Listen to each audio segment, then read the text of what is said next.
Good morning and welcome to TriStar Digging. I appreciate you joining us today. We are on a little project here where we're going to be moving quite a bit of dirt. This is a borderline dozer job, but the only thing about that is it's not really enough work for bringing the dozer out to warrant bringing the dozer out. The second thing is it's on a creek bank too, and we'll walk in there in just a minute, but this is kind of soft, so there's a good chance a dozer would bury up in there. But we've been at this job site before several times, and you saw me in previous videos building this pad for this concrete pad here, and we moved a lot of dirt he had hauled in from there, built this pad in a couple different videos I think it was, and done some clearing here as well. So you've seen this place before, but we're going to do a little bit of work here today on this triangle area here. This used to be wooded and I've cleared that out, but what Chris wants to do here is he wants this to drain and be mowable so it stays wet. But so there's quite a bit of dirt here to move today, and what I want to do is this creek bank right here, that's about from the edge of that creek bank down to the bottom of the creek is about 3 feet, I'd say. So I want to take this dirt off right here and shave this down and carry that up to the road and start filling in along the edge of the road, and then slope this down to where water will drain and come in this creek. Now there's a good bit of dirt right in here that's going to have to be shifted over to there to get that to slope well enough to drain. That's why I said it's a borderline dozer job, because there's a good bit of dirt that's got to be moved. So we'll get to it here, and I think I'll probably time lapse a good portion of this. It's a good place to set up the camera and see this get done in warp speed.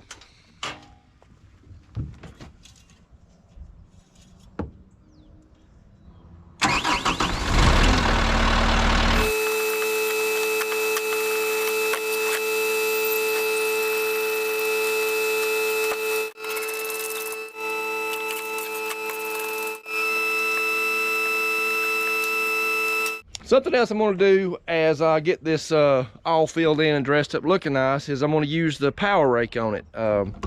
You've seen this used in several videos. This is a PR172 CAT version of the power rake. Absolutely love this attachment. You've seen me say that a lot of times in the videos. It's just amazing what this thing will do.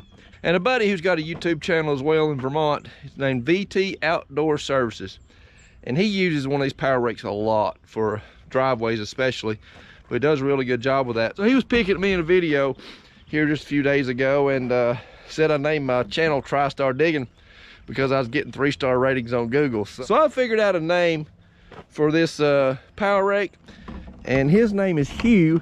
So we're going to name this machine here Little Huey. I think that's an appropriate name for that. So let's get to digging this dirt. We'll put Little Huey to work.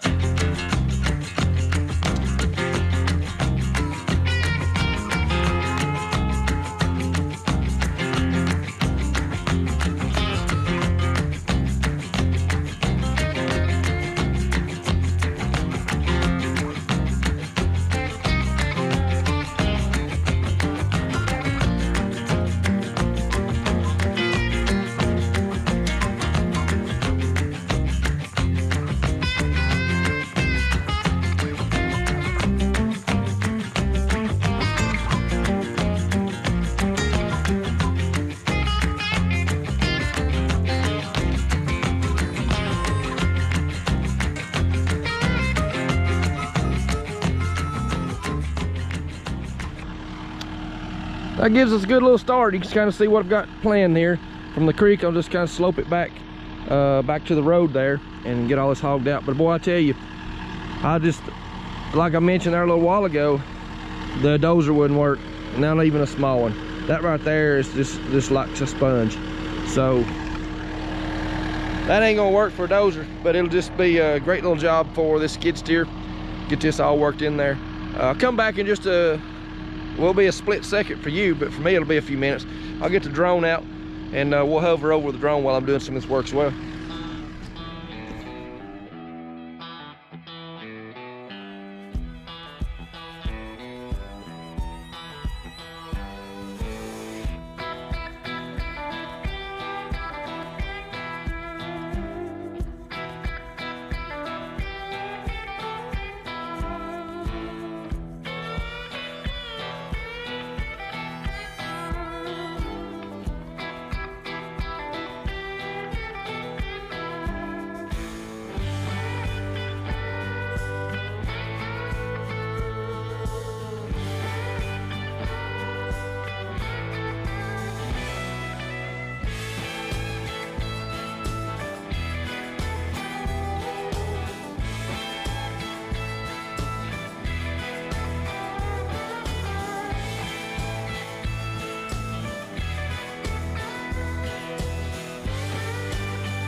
Okay, we're making some progress now. I got a lot of that dirt hogged in up here. You saw a little bit of that on the time lapse, and you saw some on the drone flight.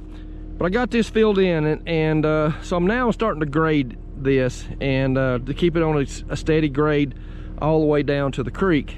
And I watched a video that Brandon did on Elite Earthworks, and so he did a really good job explaining how he cuts grade with the skid steer. Well, he calls it a loader, but and I do the same thing. It's similar, very similar what he does. I can't add anything to what his explanation was.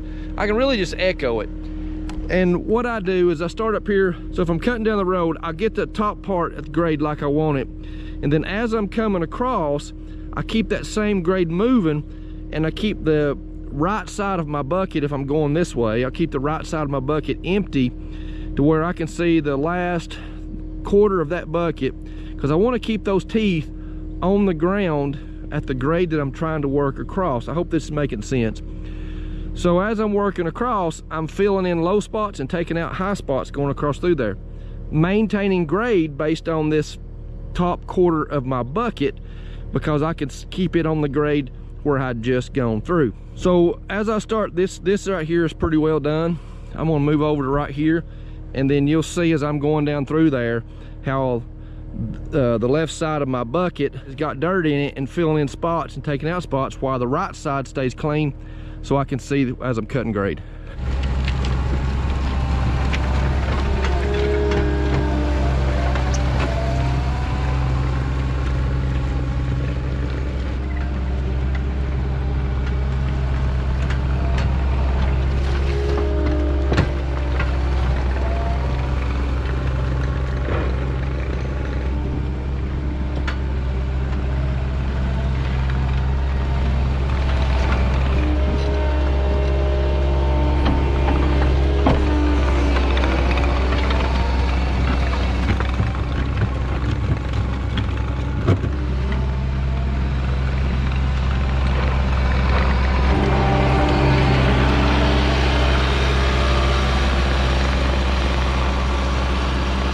There's a shot of it after I got everything graded the way I wanted it, and then now it's time to put little Huey to work and power rake all this and get it smoothed up.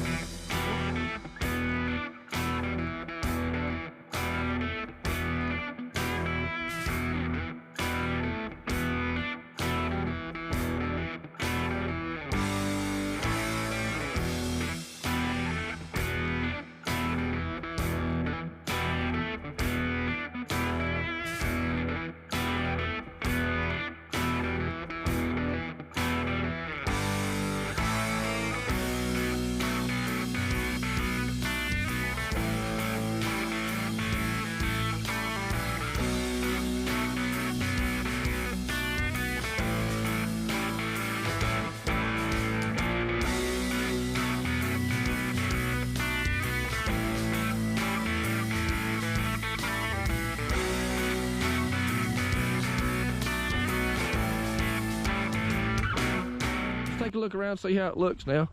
And I got all that dressed up. We'll take a walk down the road, take a little side view of it, then we'll go down to the creek, take a look at that.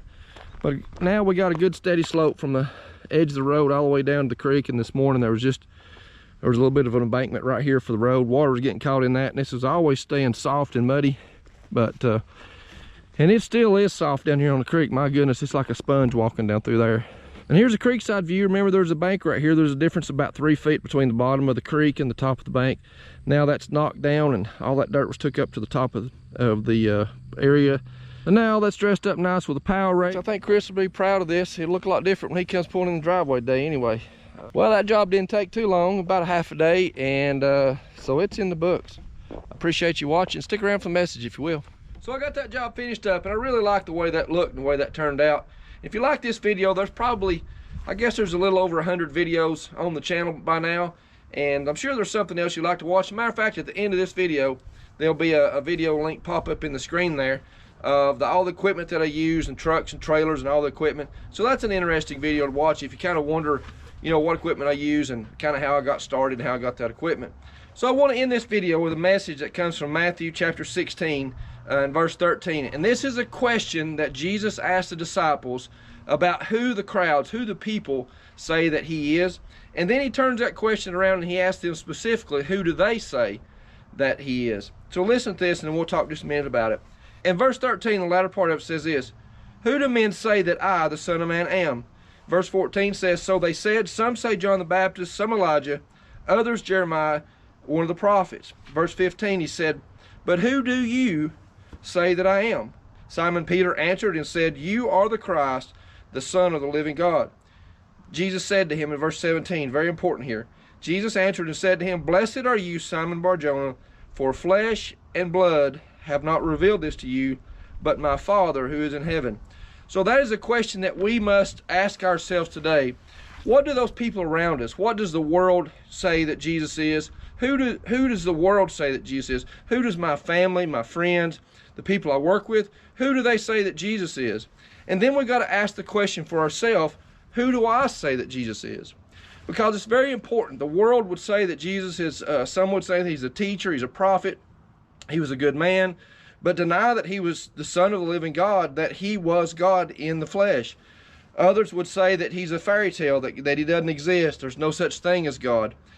So it's very important here to take note that when Peter answered Jesus' question that you are the Christ, the Son of the living God, Jesus then answered him back and said, it's my Father who revealed that to you. So in your own life, has God revealed to you that Jesus Christ is his Son, that Jesus Christ is the Savior of the world?